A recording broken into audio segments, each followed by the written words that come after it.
Bonjour à vous, bienvenue dans votre émission Paroles prophétiques. La dernière fois, nous avons parlé sur naître de nouveau. Aujourd'hui, nous ramenons un autre sujet. Ce sujet, c'est le Saint-Esprit. Vous allez peut-être vous demander pourquoi le Saint-Esprit, qu'est-ce qu'on va encore apprendre sur le Saint-Esprit. Il y aura beaucoup de choses. Nous n'allons pas peut-être parler en long, en large ou en profondeur. Nous allons peut-être, on va dire, chapeauter un peu, histoire que vous puissiez comprendre où est-ce que le serviteur qui est ici, où est-ce qu'il veut en venir exactement. Pour cela, nous avons reçu aujourd'hui sur votre plateau Paroles prophétiques, toujours l'apôtre Gédéon. Bonjour apôtre. Bonjour Madame Nganga. Comment allez-vous? Très bien. En tout cas, moi je tenais à vous remercier pour la dernière fois. Nous avons pu avoir des appels, des personnes qui nous ont appelés un peu partout pour nous demander qu'est-ce que c'est, qu'est-ce que vous nous avez dit, expliquez-nous, c'est comment, qu'est-ce. Les gens ont répondu, les gens nous ont appelés. Vous aussi, si vous voulez nous appeler, si vous voulez pouvoir faire un débat, c'est ouvert, la porte est grandement ouverte, vous serez le bienvenu. Maintenant, aujourd'hui, nous recevons, comme je vous l'ai dit, l'apôtre Gédéon. Il va nous parler sur le Saint-Esprit. Comme je vous l'ai dit, il n'y a rien de nouveau sous le soleil. Il nous ramène ce sujet du Saint-Esprit. Moi, lorsque je l'ai entendu sur Paroles sacrées qui se trouve sur YouTube, je me suis dit, qu'est-ce qui nous a encore amené comme sujet? C'est du jamais vu, du jamais entendu. Je me suis dit non, il faut encore qu'on puisse le réinviter dans Paroles prophétiques afin qu'on puisse essayer de décortiquer un peu qu'est-ce qu'il veut nous apprendre en plus sur le Saint-Esprit. Le Saint-Esprit, l'apôtre qui est ici l'a appelé Satan. Vous entendez ce que je viens de dire? A appelé le Saint-Esprit Satan. Donc expliquez-nous un peu pourquoi cette appellation. Non, cette appellation vient par rapport aux révélations. Quelle révélation? Non, révélation de la parole. Oui, expliquez-nous en profondeur un peu sur votre Donc, il faut savoir que la compréhension de l'écriture est différente. Oui. Selon la grâce du Seigneur. Exactement. Bon, pourquoi j'ai dit cela? Normalement, nous avons des esprits principaux. Sur des esprits principaux, nous avons l'esprit de vie, ce qu'on appelle l'esprit sacré qui n'est pas connu. Mais deuxièmement, nous avons l'esprit des morts, c'est que nous adorons le Saint-Esprit. Attendez, l'esprit sacré, vous nous parlez de l'esprit sacré qui n'est pas connu. Mais vous l'avez connu comment? Mais la connaissance vient par la révélation. Vous savez, puisque l'Éternel fait grâce à qui il veut. Donc c'est pour cela je vous dis que non, la compréhension des choses est différente. Si je peux vous expliquer, sur quelque chose, il faut savoir. Si nous prenons le livre de Daniel chapitre 5, sur Daniel chapitre 5, nous voyons que non, il y avait un roi. J'espère que non, vous connaissez cette histoire. Il y avait un roi, il s'appelait Belchassar. Il mangeait, il faisait une festin. Pendant qu'il faisait le festin, il avait ramené les ustensiles du temple. Il buvait le vin avec ses concubines par des ustensiles du temple. Mais maintenant, qu'est-ce qui se passe? Soudain, ils ont vu sur le mur, sur le chaud des murs, un doigt commençait directement à écrire. Or, les rois étaient furieux de voir cet doigt avec ces écrits-là. Mais les doigts est disparu. Les écrits sont restés. Mais maintenant, roi appelé le magicien pour venir interpréter ce qui est dans le mur. Mais la Bible nous dit que non, il n'y avait personne pour expliquer cela. Les rois étaient complètement bouleversés. Le roi Belchassar était complètement bouleversé. Mais après cela, il a fait une proposition. C'est lui qui va m'expliquer ce qui est écrit. Je vais lui faire des cadeaux et puis je vais lui donner une poste au sein du royaume. Mais maintenant, sa femme est venue entrer au roi. Ne te tourmente pas. Il faut savoir que parmi les captifs de Juda, il a l'esprit de l'Éternel. Il a la capacité d'expliquer les choses que les autres ne peuvent pas expliquer. Pourquoi je vous dis cela? Parce qu'il faut savoir, comme vous avez bien exprimé, que non, il n'y a rien de nouveau sur le soleil. Exactement. Mais à part ça, si je peux prendre encore un autre exemple, Jésus est venu devant cette femme samaritaine. Alors la femme samaritaine a commencé à expliquer le Seigneur. Vous les Juifs, vous dites que non, il faut aller adorer en Israël. Or que nos pères adoraient ici. Mais pourquoi ce changement-là? Or le Seigneur lui dit que non, l'heure vient, il est déjà venu. Là où les vrais adorateurs, il faut adorer le Père en esprit et en vérité. Mais c'est pour cela que je vais vous dire ceci. Dès que nous lisons la parole, si je peux prendre pour sonner les chrétiens sur Lévitique chapitre 20, verset 7, Lévitique chapitre 20, verset 7, là-bas ils ont parlé de l'Esprit Saint dans une autre manière. Oui, mais cet esprit-là, vous appelez ça, c'est un esprit mort. J'arrive. Qu'est-ce qui se passe? Ici, ils ont dit, le Seigneur a dit ceci, vous vous sanctifierez et vous serez saints, car je suis saint, votre Dieu. Oui. Mais c'est pour cela que moi je dis, l'Éternel ici ne peut pas être saint, c'est une abomination. Expliquez-nous quelle abomination. Quelle abomination? Être saint comme lui est saint. C'est pour ça je dis ceci. Dès que nous parlons, moi j'appelle les saints l'esprit des morts par rapport aux révélations. Si vous voulez, il faut que je puisse définir tous les deux esprits. C'est là que vous allez comprendre la différence des deux esprits. Définissons-nous un peu l'esprit sacré. L'esprit sacré est digne de respect absolu. Mais ce n'est pas seulement ça. Quand nous parlons du sacré, sacré cela veut dire pur. Quand nous parlons de l'Esprit Saint, alors que nous pensons l'attribuer au divin Père éternel. Or c'est faux. Car le Seigneur ne peut pas être saint. Le Seigneur est sacré. Il faut faire la différence de ces deux mots. Les mots saints et les mots sacrés. Puisque dès que nous parlons de ces deux mots, si je peux vous dire, sur les esprits, nous avons deux esprits principaux. Sur deux esprits principaux, nous avons l'esprit qu'on appelle l'esprit sacré qui n'est pas connu. Et puis, deuxièmement, nous avons l'Esprit Saint qui est connu partout. Ce que nous adorons dans nos assemblées. Mais maintenant, si nous attribuons les mots saints à notre Seigneur, c'est l'abomination. C'est du blasphème total. Expliquez-nous un peu l'esprit sacré. Oui, ce soit une abomination. Je ne sais pas pourquoi vous dites que c'est une abomination par rapport à l'Esprit Saint. Expliquez-nous d'abord c'est quoi l'Esprit sacré et ensuite on va expliquer l'Esprit Saint. Donc l'Esprit sacré c'est quoi? L'Esprit sacré c'est l'Esprit de vie. Mais quand nous parlons du Saint-Esprit, c'est l'Esprit des morts. Les gens sont en train d'adorer le Saint-Esprit sans le savoir.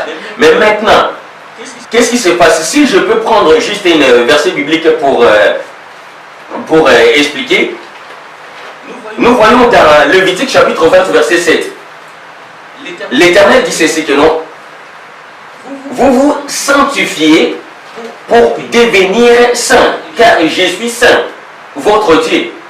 Mais or, c'est pour cela, moi j'ai dit que non, l'Éternel ne peut pas être saint. Et puis l'Éternel ne nous ramène pas à devenir des saints. Puisque sous les mots saints, c'est cache le mystère. Que les gens sont ignorants de ces mystères. Or, sans le savoir, c'est pour cela que je vous dis que non, les mots sacrés signifient vie. Les mots saints signifient mort. Mais, or, partout dans la Bible, il y a plusieurs chapitres ou plusieurs versets que je peux dire, le Seigneur lui-même se présente comme un esprit vivant.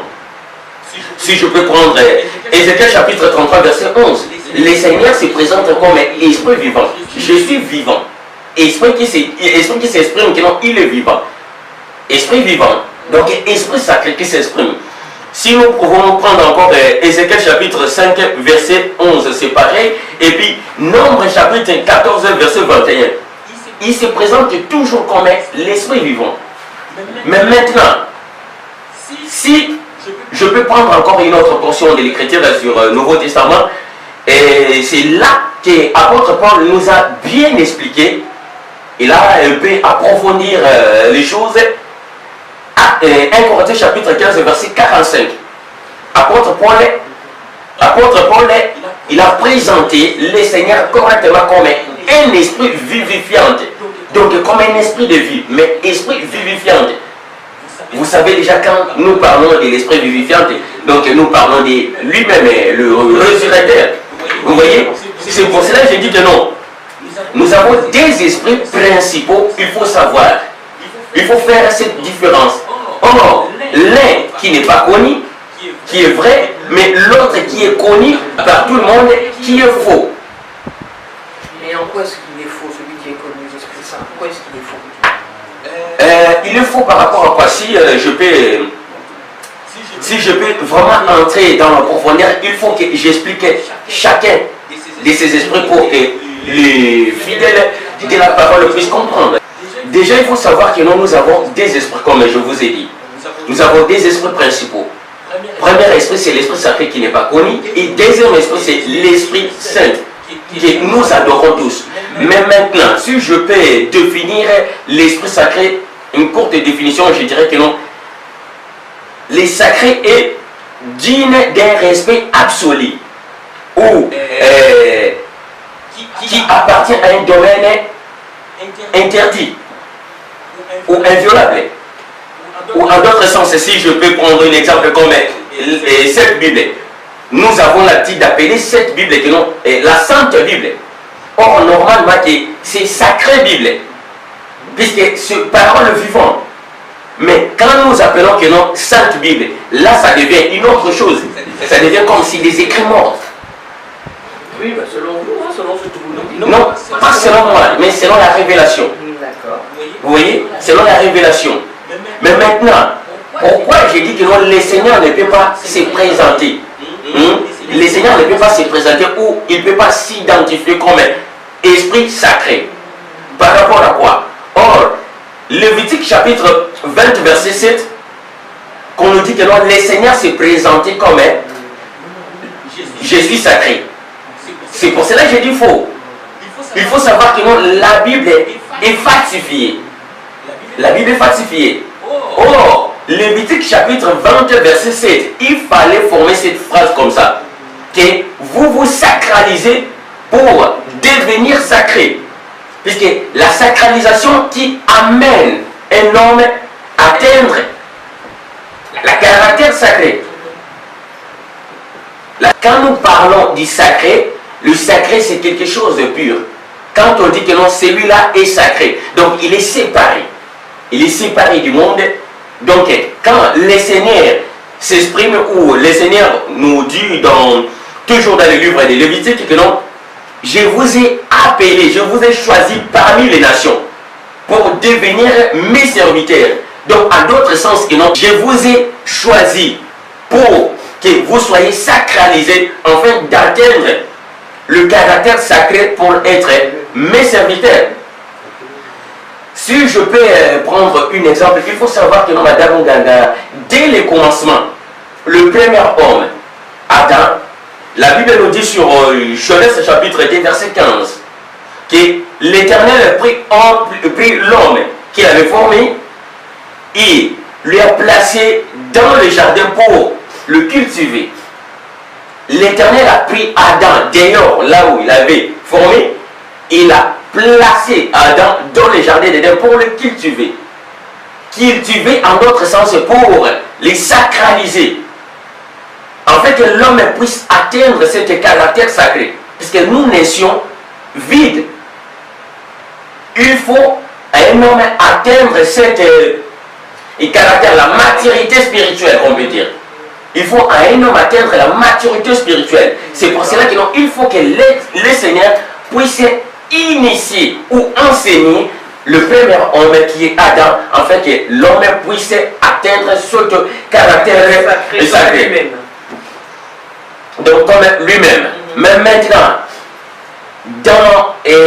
pendant le chute de l'homme, c'est par là que l'homme s'est désacralisé, puisqu'il s'est séparé de l'Éternel, qui est lui-même, comme livre d'Ésaïe chapitre 9, Ésaïe chapitre 9, si je ne me trompe pas, qui nous dit que non, le Seigneur est saint, saint, saint. Donc on dit que non, saint, saint, saint est notre Seigneur. Or, sacré, sacré, sacré est notre divin Père. Vous voyez? Donc saint, saint, saint, pour vous, c'est mort, mort, mort. Mort, voilà. Donc c'est ça. Donc saint, saint, saint signifie que non, mort, mort, mort. Tu vois? Donc il faut sacré, sacré, sacré. Donc, et notre Seigneur. Vous voyez? Mais maintenant, le premier homme qui était sacré, dès qu'il s'est séparé des sources de vie, par là, nous pouvons dire que non, il s'est désacralisé. La désacralisation signifie que non, l'homme il a commencé à perdre cet caractère sacré qu'il avait. Vous voyez? Donc c'est pour cela que je dis que non. D'abord, dès que nous parlons du sacré, sacré c'est la vie. Nous disons souvent que non, le premier est sacré. En d'autres sens, nous pouvons dire que non, la femme est sacrée aussi. C'est pour cela, même dans le livre des Proverbes, nous dit qu'il faut garder ton cœur plus précis que toute chose, puisque notre cœur est sacré. Donc les mots qui conviennent ici, c'est les mots sacrés qui est le principal de toutes choses qu'on peut adorer dans nos assemblées. Pas les mots saints. Donc pour vous, il faut changer le saint en sacré. Quand on dit saint, saint, saint, donc on dit mort, mort, mort. Et pour vous, il faut dire sacré, sacré, sacré. Non, pas pour moi. Il faut dire non, selon la révélation. Puisque voilà. Si vous dites que non, pour vous, c'est comme si que non, j'ai ramené quelque chose et fabriqué quelque part. Parce que mais selon la révélation, or que ces écrits de sacralisation, on ne les trouve pas dans la Bible. Mais les sacralisations, non, non. Sacralisation, vous ne le trouvez pas dans la Bible, mais il faut savoir que non. La Bible, comme je vous ai dit que non, la Bible, la parole est falsifiée. Oui, elle est falsifiée. Mais maintenant, il faut pas une fois, mais plusieurs fois. Écoutez, Madame Nganga, donc pour qu'on puisse se comprendre, je vais définir maintenant les mots saints. Le mieux saint qui vous dérange. Parce que, allons-y, donnez-nous donc maintenant, un exemple. Vous savez c'est quoi? Je vais vous expliquer quelque chose. L'ignorance tue. C'est comme la Bible nous dit sur Osée chapitre 4 verset 6. Mon peuple est depuis faute de connaissances. S'il n'y a pas de connaissances, l'ensemble de l'Éternel est complètement perdu. Exactement, oui. Vous voyez, nous pouvons adorer quelque chose à cause de quoi? À cause de manque de connaissances. Mais maintenant, dès que nous parlons du sang, il faut savoir déjà sang, c'est un mot bizarre qui n'a même pas la définition fixe. Bah, expliquez-nous. Hein. Les sangs, c'est un titre qu'on attribue aux morts. On appelle ça. Expliquez-nous. Qu'est-ce que le sang? Les sangs, le mot saint est employé devant les noms d'un fait. Dès que la personne est morte, l'Église catholique ou romain ancien, ou grec, je peux dire, puisqu'il faut savoir déjà que non, le christianisme, c'est mitranisme. Mitranisme, oui, mitranisme qui s'est transformé en christianisme. Donc, mitranisme qui s'est transformé en christianisme. Par rapport au Constantin. À l'an 325, par l'empereur Flavius Valoris Constantin, pendant le premier consul de Nicée, au Constantinople. Vous voyez? Bon, maintenant, je vais retourner dans notre sujet. D'accord, donc vous voyez qu'il a vraiment fait des recherches. Hein. Donc vous aussi, vous êtes libre de pouvoir approfondir ce qu'il est en train de dire, parler de Constantin en 325, qu'il a changé le mitranisme en christianisme, en sachant que avant même 325, il y avait Jésus-Christ, on nous appelait les chrétiens, donc qu'il ait changé mitranisme, donc c'est-à-dire que avant qu'il puisse être mitranisme, c'était le christianisme. Le christianisme est venu après. Avant c'était mitranisme. Oui. Ça c'est le mitra. Avant c'était mitranisme. Et après ça devient christianisme. Par rapport à un évêque. Il s'appelait, si je ne me trompe pas, Arius. Arius s'est élevé pour interdire que non, il est contre cet emplacement des trinités. Il dit que nous allons uniquement le Père. Nous ne pouvons jamais adorer le Fils. Donc Arius était contre la Trinité. Mais c'est pour cela que non, l'empereur Flavius Valorus de Constantin, il avait convoqué cette première consul de Nicée. Donc ça c'était avant consul de Nicée, il s'appelait Mitranisme. Après consul de Nicée, c'est par là que non, lui, il a attribué le mitranisme christianisme. Parce qu'il faut savoir que non, les Christ, quand nous disons Christ, les gens, ils pensent que non, Christ est attribué au Seigneur aussi. le Christ, oui. Mais Christ, au contraire, Christ, c'est un titre qu'on donne aussi. Au temps ancien, c'est un titre. Voilà, on les a appelés des chrétiens. Donc, qui dit chrétien, qui dit christianisme. Non, mais loin de là, Madame Ngaga. Loin de là. Expliquez-nous. Les noms, on les a appelés des Yaman. Si je peux ouvrir une parenthèse là, on les appelait des Yaman. Non, je vous dis que non. La parole a été falsifiée. C'est pour cela que je dis ceci. Que non, on les appelait. Et le ministère là, les choses s'étaient passées en Éthiopie. Mais ils ont transformé cela en Antioche. Il dit que non, c'est la première fois qu'en Antioche, on a appelé des chrétiens, on a appelé le fidèle des chrétiens. Or, écoutez cette révélation. Donc, or, c'est la première fois en Éthiopie. Éthiopie, ils ont traduit ça Antioche. C'est la première fois en Éthiopie, puisque l'événement de la Bible, il concerne que deux pays. Nous avons l'Éthiopie et le Congo. Pas le Congo d'aujourd'hui. Oh là là, on va où là? On nous parle d'Éthiopie, on nous parle du Congo, là on voit plus Israël, on voit plus rien du tout. Mais on se dit on voit plus d'Égypte, on voit plus rien. On parle pas d'Israël ici là. Ah bah attendez, mais si, quand on parle de christianisme, on voit Israël, quand on parle du christianisme, quand nous parlons d'Israël par manque de connaissances. Il faut savoir. D'accord. Donc tout ce qu'il a dit, comme vous nous regardez partout dans le monde, libre à vous d'aller fouiller, peut-être pas dans les Écritures selon lui, mais faites des recherches, rentrez sur Google, je sais pas, faites les recherches, approfondissez vos recherches pour savoir si ce qu'il dit est réellement vrai. Donc, si je peux terminer pour fermer cette parenthèse. Oui, sur le Saint-Esprit. Il faut savoir que c'est pour la première fois qu'en Éthiopie qu'on a appelé le fidèle des Yaman.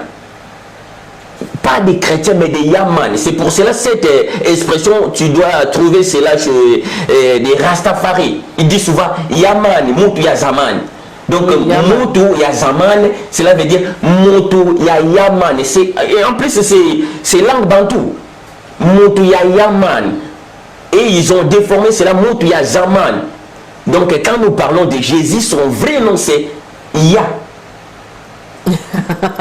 Je pense que vous êtes arrivé comme moi. Moi, je suis scotché. Je pense qu'il est en train de nous dire des choses.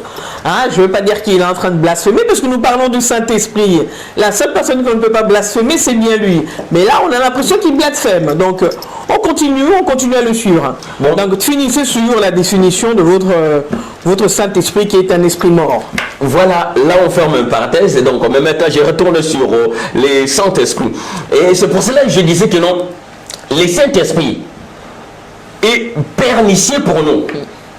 Le Saint-Esprit est pernicieux pour nous. Donc, à d'autres sens, je peux dire que non, le Saint-Esprit est dangereux pour nous.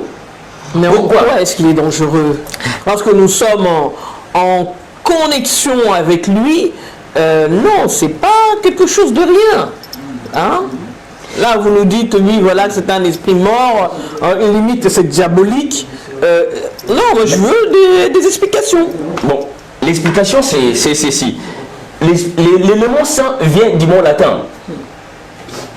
Saint, cela veut dire sanctus. Or, sanctus, c'est un titre. Dans l'église catholique, on appelle ça la béatitude. Ou en d'autres sens, on peut dire qu'il y a la béification. Un titre, ou en d'autres sens, on va dire un mérite qu'on attribue à un défunt, c'est lui qui est mort, pas n'importe quel mort. C'est juste ça, c'est selon eux, c'est selon non, pas selon eux, selon leur mais c'est eux qui nous ont ramené cette Bible. Pas selon. C'est pour cela, dès le départ, je vous ai dit que non, dès que nous parlons de christianisme, c'est mitranisme. Mais il faut maintenant savoir, c'est pareil comme cette femme samaritaine, elle avait précisé devant le Seigneur. Il dit que nos pères adoraient dans les montagnes, alors toi tu viens. Non. La connaissance ramène quelque chose pour sauver les âmes. Nous ne pouvons jamais rester comme ça et puis fabriquer quelque chose et venir exposer cela devant le peuple de l'Éternel. Non. Or, les mots saints, on place le mot saint qui est devant les prénoms ou les noms des défunts. C'est lui qu'on a attribué le mérite ou en d'autres sens qu'on appelle la béatitude, comme on dit que non, la Sainte Marie, Saint Félix, Saint André, Saint Philippe. Tous ces noms-là, les saints, ce sont des morts. Mais maintenant, or, si quelque chose qu'on attribue aux morts pour identifier, ce titre est pour identifier, dès qu'on dit que non, Saint Félix, donc directement il faut savoir que non, celui-là est déjà mort. Il n'existe pas, il n'est pas vivant, il est mort. Mais maintenant, dès que nous disons que non, l'Esprit Saint, ici on nous dit que non, ça c'est l'Ancien Testament et le Nouveau Testament. Toujours, et ils sont en train de naviguer par rapport à leur religion. Puisque pour eux, ils adoraient, ils invoquaient les morts. Ils pensaient que non, les morts sont placés comme des médiateurs entre nous et le Père. C'est pour cela qu'ils sont là pour adresser leurs prières aux défunts, aux morts, pour que les morts puissent prier, intercéder pour nous. Or, dès que nous insultons l'Église catholique, en d'autres sens, nous sommes toujours là. Ça, c'est du catholicisme. Oui. Vous voyez, ça c'est du catholicisme. C'est pour cela que je vous dis, c'est pour cela que je vous ai dit que non, les mots qu'on peut employer, c'est l'Esprit sacré, non l'Esprit Saint. L'Esprit Saint, c'est l'Esprit des morts. Car il faut savoir que nous avons des esprits principaux. Premier esprit, c'est l'Esprit sacré qui n'est même pas connu. Et deuxième esprit, c'est l'Esprit Saint. Mais qu'est-ce qui m'a poussé à appeler que non, le Saint-Esprit c'est Satan? C'est par rapport toujours aux révélations. Dès que nous prenons le mot saint, au latin c'est sanctus. Mais si je veux prendre juste les mots saints, les mots sanctus, pour traduire en espagnol, en portugais et en italien je ne sais pas si italien ou italiano, donc ça devient Santa. Si on dit Santa Spiritu, mais maintenant il faut prendre juste, ils ont pris juste le mot Santa. Comme vous attendez souvent Santa Clara, Santa Cruz. Vous voyez? Donc Sainte Croix. Or, si nous voulons prendre juste les mots Santa pour ramener ça en français, ça donne quoi? Vous voyez maintenant? Ce sont des choses, il faut avoir juste les prophétiques. Bah, peut-être oui, on va dire ça comme ça, parce que bon, il y a quand même une diversité de langues dans le monde, et il y a certains mots dans d'autres langues qui veulent dire autre chose dans d'autres langues, ainsi de suite. Mais là, vous nous parlez sur le Saint-Esprit transformé en espagnol ou en italien, qui veut dire en grosso modo Satan. Donc ils ont pris le mot saint, ils l'ont transformé en Satan. Madame Munganga, il faut savoir que non, les temps actuels que nous sommes, oui, la technologie est évoluée. Dès que nous disons quelque chose dans le public comme ça, ils sont libres de vérifier. Bah, bien sûr. Ils sont libres de vérifier parce que l'Internet est partout. Je vous invite à pouvoir aller vérifier. Ils vont vérifier, ils tapent juste les mots saints pour chercher la définition exacte. Ils vont tomber là-dessus. Vous voyez? Vous adorez celui que vous ne connaissez pas. Mais nous adorons celui que nous connaissons exactement. Nous adorons l'Esprit sacré, mais pas l'Esprit Saint. D'accord. Donc, grosso modo, ce que je comprends bien, c'est que pour vous, le mot saint, bibliquement, n'a pas lieu d'être. Les mots, voilà la phrase qu'il faut vraiment que je puisse entendre aujourd'hui. Donc quand le Seigneur dit « Soyez saints comme je suis saint », ça veut dire en quelque sorte « Soyez morts comme je suis mort ». Si on doit traduire ça selon vous. Pour eux, c'est comme ça, puisque n'oubliez pas la parole, et la Bible nous dit ceci, sur 1 Jean chapitre 5. Jean dit ceci, « Bien-aimés, nous savons que nous sommes du vin, nous sommes du Père, mais sans oublier que le monde entier est sous la puissance, la domination du malin. Mais alors, il faut savoir que non, dès que le monde entier est sous la domination du malin, il ne va même pas laisser quelque part. Il a besoin de l'adoration, de toute forme, même dans le domaine risé. Donc, il doit le faire. Quand on a placé quelque chose qui est mensonge ici, là, la gloire ne revient pas au Père. Puisqu'il a bien précisé que non, le diable est le père de mensonge. Donc tout ce qui est mensonge, la gloire revient au diable, non au divin Père. Mais maintenant, dès qu'ils ont placé quelque chose qui est faux, nous adorons par manque de connaissance. Ou la connaissance, et dès que la connaissance arrive dans notre vie, c'est comme si une libération qui arrive pour nous libérer. Nous pouvons rester là-dessus, adorés par ignorance. Mais dès que nous recevons la révélation, c'est pour nous libérer d'une emprise du diable. Mais vous voyez ce que je veux dire? Moi, je me dis que peut-être qu'il y a un boulot monstre à faire. Et heureusement que le Seigneur se tient toujours derrière sa parole pour pouvoir accomplir certaines choses dans nos vies. Ce que vous dites là, peut-être, en quelque sorte, vous allez fouiller, vous allez chercher sur Internet, sur Google. Vous allez chercher pour pouvoir avoir le fin mot de l'histoire, pour pouvoir connaître exactement ce qu'il dit est vrai ou pas. Parce que moi, je tombe des nues en entendant parler. Je me dis, est-ce qu'il n'y a pas un souci quelque part, ou il ne tape pas à côté?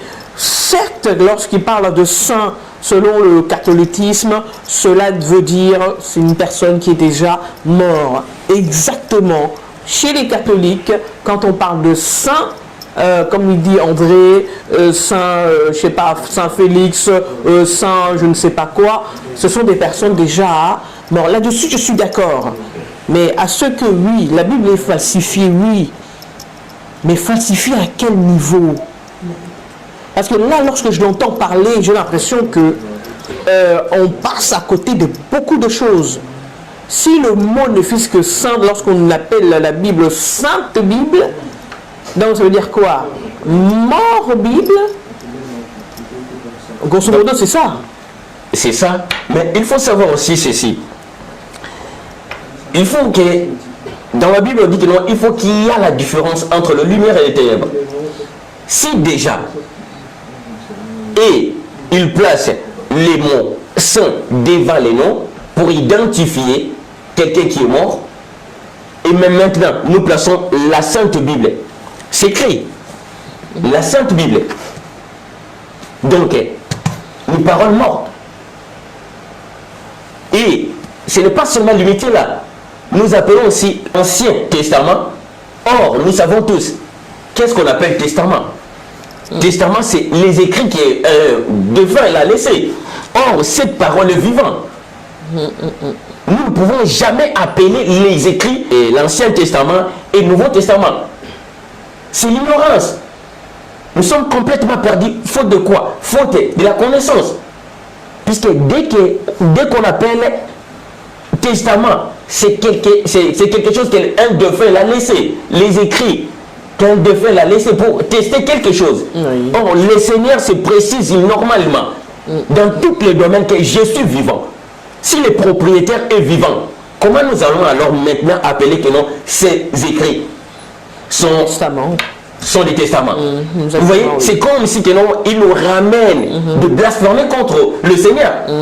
Nous disons que le Seigneur est déjà mort, mais il a laissé. Ben, maintenant, on va fouiller de savoir qui a donné cette appellation testament. Il faut maintenant aller fouiller, donc il faut que vous puissiez aller chercher, puissiez vous renseigner, fouiller dans tout ce qui est écriture, nouveau comme ancien, entrer vraiment dans cette connaissance-là que la plupart des chrétiens manquent.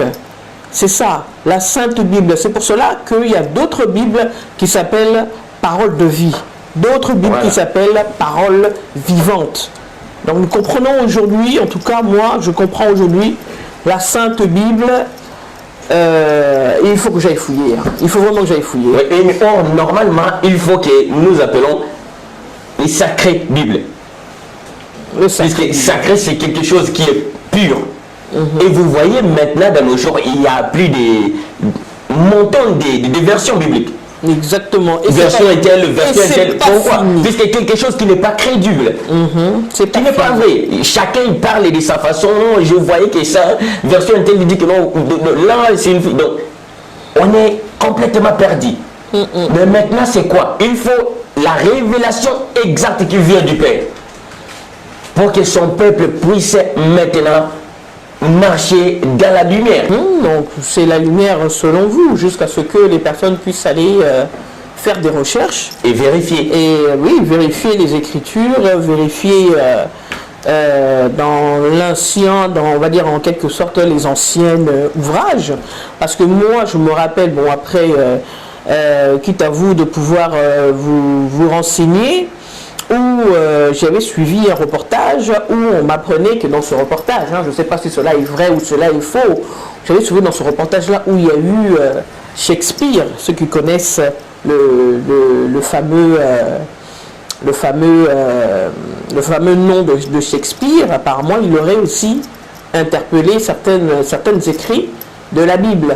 Donc ça, ce sont des choses sur le net que vous pouvez trouver facilement. Il y a des grands hommes, entre guillemets, qui ont aussi écrit dans la Bible, qui ont laissé leurs empreintes.